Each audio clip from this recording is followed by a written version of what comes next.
Hi and welcome back to another episode of BRF Shorts On Us. Word for this episode is fairytale. And the reason why we've chosen this word is because June 26th is celebrated as Ratcatcher's Day in the town of Hamelin in Germany. Now, for those of us who are aware, there's a little story called the Pied Piper of Hamelin. It's a fairy story that a lot of us are very familiar with, but what we don't know is that the story is apparently based on a true life incident that occurred in Hamelin in 1264. The town of Hamelin had a huge rat problem, and the town elders had offered the Pied Piper a significant sum of money to get rid of the rats, which he did, and then they reneged on their promise. In retaliation to this, the Pied Piper enticed the children of the village to follow him, and they never returned. Scholars now believe is that he may have possibly led them to the Mediterranean to join the children's crusade that was leaving for the Holy Land. Okay. And the presumption was that the children would peacefully convert the Muslims to Christianity, and once the Mediterranean rolled back, they would be allowed safe passage to Jerusalem. Unfortunately, the sea did not oblige, and many children starved to death waiting for the miracle to occur. Oof. Well, in 2009, Hamelin marked the 725th anniversary of losing his children, and since has marked every June 26th as Ratcatcher's Day. If you were to visit the town of Hamelin today, you could expect to find an array of rat-themed merchandise all over the town and Pied Piper-themed restaurant and statues. So, win for capitalism on that front. Alright, moving on from here, I'm going to quickly rattle through a few more real-life incidents that inspired fairy stories. It is a bit dark, but it's an interesting to read for sure. Alright, so I'm going to start with Hansel and Gretel. Apparently, the true life story that could have potentially inspired Hansel and Gretel, there are two incidents, right? Now, one is that sometime in 1300 AD, most of Europe and England had been crushed by a great famine, and a lot of parents were incapable of providing for their children. So, lots of desperate parents were just deserting their children. The other incident is slightly darker, actually. Oh God, darker than that. Yeah.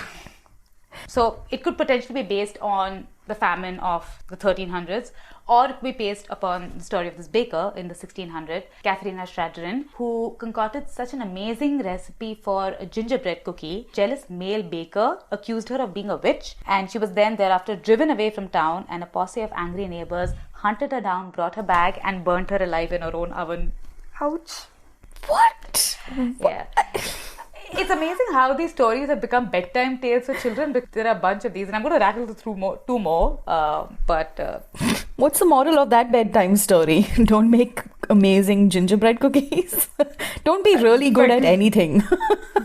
Just be average. All right. Okay. So now I am going to... So the story of Cinderella is apparently based on a young Greek slave girl called Rhodopis, and she was, as per the fairy story of Cinderella, Rhodopis also was an extremely beautiful girl, and she was very unique looking. She had really rosy cheeks. That's what her name means. Rhodopis means rosy cheeked. Oh. When she was a young girl, she was captured and sold into slavery, but because she was so unusual looking, her master used to be particularly fond of her and would shower her with gifts, including a pair of golden shoes. The shoes and Rhodopis were noticed by the pharaoh Ahmose II, and he was so taken with her that he insisted that she become one of his wives. And in all likelihood, it's unlikely that a slave girl would have become his principal wife. It's likely that what she ended up doing was sort of just sitting and being a part of ceremonial functions, and mostly to just sort of being available to sexually gratify the pharaoh. I was waiting for that. I was wondering when that would... Yeah. You really sugarcoated it with like being there for ceremonial purpose. Oh, wait. Yeah, so that was her happily ever after, I guess. And the last true story is the story of Rapunzel. And apparently Rapunzel draws upon a very early Christian story. In the 3rd century AD, there was a fairly prosperous pagan merchant who had a beautiful daughter, and he was so adoring of her that he forbade her to have any suitors. So, healthy relationship. I see there's a pattern here. Don't be too beautiful. Don't do things too well. Yeah, really. I think the moral of every fairy story is just be mediocre. So when he would travel, he would lock her in a tower. I don't really understand how hair comes into the picture. Maybe Rapunzel just had beautiful hair. While she was locked in those towers, she started converting to Christianity, and she became such a devout follower of the religion, and she would pray so loudly that her devotions would reverberate throughout the town. And when the merchant returned, he was informed of her actions, and the pro-Roman consul insisted that the father either behead his daughter or forfeit all of his fortune if she were to choose to refuse to give up her newfound religion. And the father, like all good parents, decapitated her. Oh God. But was killed by lightning very soon after. So after that, she She became a martyr and gained sainthood after her death and is now revered as Saint Barbara by the Eastern Orthodox Church. Wow. So I think amongst all the stories, this one has a slightly happy ending comparatively. Yeah, a beheading and a lightning strike. Well, I suppose the ending is the martyrdom and the saintlyhood, but okay. But what happened after the death? Very tenuous win, but okay. But I am going to change the tone and come to something much lighter and much happier. Yay. So I'm going to go from like true stories behind fairy tales to fun adaptations around fairy tales. And this is the story of the Three Little Pigs. I came across this fascinating music video and song called The Three Little Pigs by an American rock band called Green Jelly. It's a modern day adaptation of the story of the Three Little Pigs, and it was apparently composed after a late night drink fest in Hollywood. As most things are. Yeah, all great things come out of like lots of alcohol, I guess. And it is a story of the Three Little Pigs where one pig is a straw builder pig who escaped the farm where he was raised on to begin a new life in Los Angeles. The pig who builds his house with sticks is a marijuana smoker, Bob Marley listening, dumpster diving, hippie preacher from like complete stereotype. And the third pig is the son of rock star Pig Nugent, which I thought was amazing, with a master's degree in architecture from Harvard College, who built his concrete mansion in Hollywood Hills. And then, when the third pig, because he's rich and famous and has a rich pop, is able to, when the big bad wolf comes, big bad wolf, by the way, rides a Harley in this, leather jacket Harley, and he gets him killed by Rambo and a machine gun when he comes to his house and tries to blow the house down. God. And it is just really an amazing video, and we will put the link in the episode notes, so you guys absolutely have to take a look at it. It will make your Saturday. Okay. I haven't seen it either. I'm going to go take a look. So Ragini, went through a lot of effort, researched a lot of stuff, and I haven't. I've got this interesting story that I first heard on the History Channel when I was a kid. It's called the Cottingley Fairies Hoax.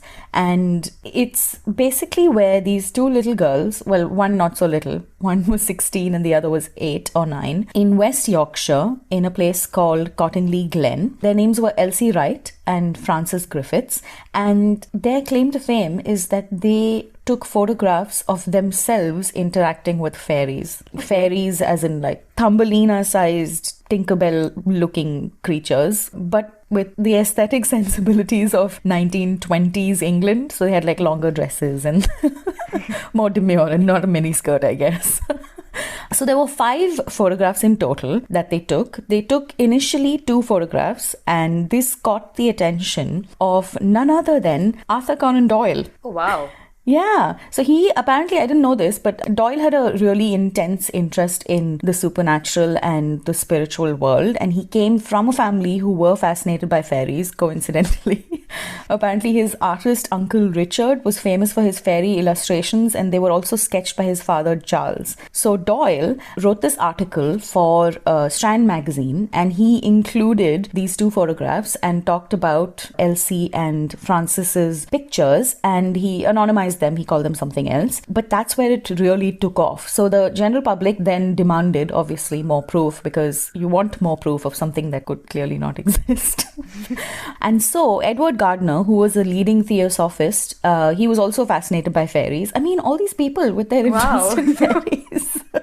He had authenticated the earlier photographs, and he went to see the girls, and he gave them 2 new cameras with secretly marked photographic plates to detect any tampering, because that's what 16 and 8-year-olds do. They know how to tamper with equipment. And then he asked them to take more fairy photographs, and they produced more. Sure enough, the public was enthralled by it. There were obviously, not everybody was taken by it. There were skeptics. There were people who were like, this is trash, please stop. But there was a phenomenal amount of support and also belief in the photographs. And some people attribute this to the time period in which it happened. This was like post-war. So a lot of people had lost a lot of family, and the general opinion was that they didn't want to believe that people who they loved had left forever. So if they could believe in fairies, they could then, and see proof of it, they could then believe in ghosts or spirits or what have you. So the ending of the story is the girls do redeem themselves, because essentially they were lying, because spoiler,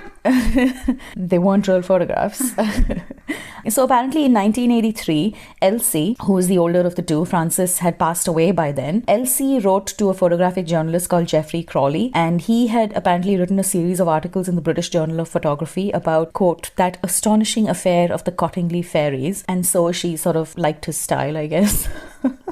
And so decided to confess to him that they were indeed fake. Apparently, Elsie took inspiration from this book that was released in 1915 called Princess Mary's Gift Book. It had illustrations of fairies in it, and she took from it and then drew them on paper and pinned them to the ground or wherever they were taking photographs with hat pins. They were 2D cutouts, like paper cutouts that that look surprisingly, astonishingly real.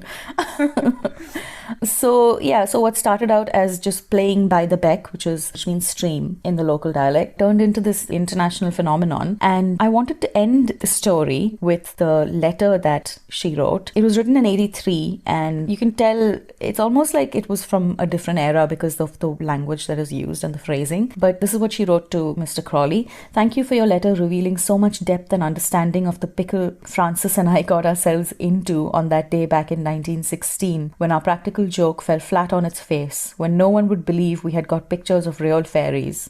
And then she goes on to say, but instead the laugh was on us, all laughingly asking how it was done, and both feeling rather silly. We let our joke lie flat on its face till some years later when Conan Doyle came into it.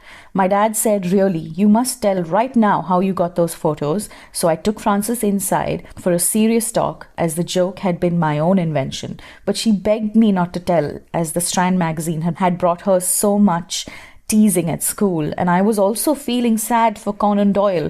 We had read in the newspapers of his getting some jarring comments, first about his interest in spiritualism, and now laughter about his belief in our fairies. There was also a cruel cartoon of him in a newspaper, chained to a chair with his head in a cloud, and Sherlock Holmes stood beside him. He had recently lost his son in the war, and the poor man was probably trying to comfort himself with unworldly things. And Aww. Yeah, so it was like a perfect storm, and they let the world believe it, or let the world not know how they actually did it for about 60 years, and then she came clean. Wow, it really is amazing what people will believe and how far you can take a joke. Yeah, I like the phrasing of one of the articles that had written about Conan Doyle's belief in it. They said he chose to believe in it. And I like that because belief is a choice, isn't it? And if it was comfort to him, good for him. I don't blame him. Okay, with that, we come to the end of this episode of Shorts on Us. We will see you next time with a full-length episode. Thanks for listening, guys. Bye.